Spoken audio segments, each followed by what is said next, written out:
It's time to assemble all 4 layers. Your first option is going to be more of a flat option where you're going to just glue the edges of the bottom 3 layers, and the top layer is going to have a spacer giving it a clean, elevated look. Your second option is to do more of a 3D relief look.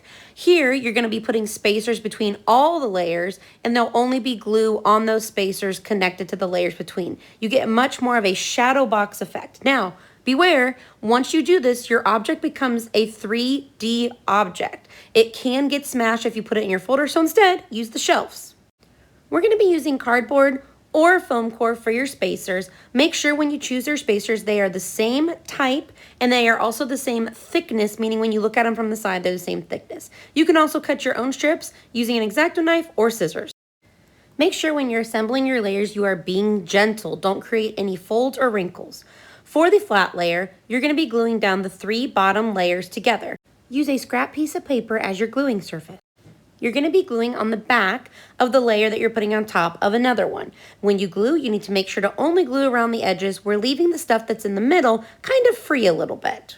Take time to carefully smooth your layers. To avoid paper wrinkles from the glue, we're going to be doing a nice spacer on the top with option 1. Spacers must go on all of your edges. You need to cut the spacers to make them fit the 4 edges of your paper.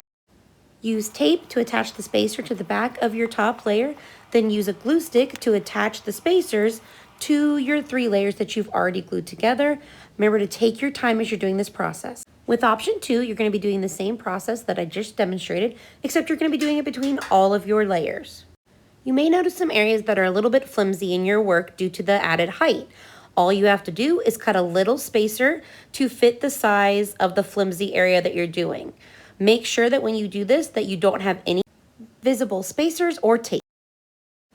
As a reminder, it's always important to tape your spacers to the back of the layer, then do the glue to the layer that's below. If you don't do that, you're going to end up with some wrinkles. Due to the shape of your openings, some of you guys might have to make sure that you cut your spacer pieces really thin so that they're not visible, which also means that your tape is going to have to be very thin. Be very careful with handling these now. They are 3-dimensional things. Do not smash them and ruin your work.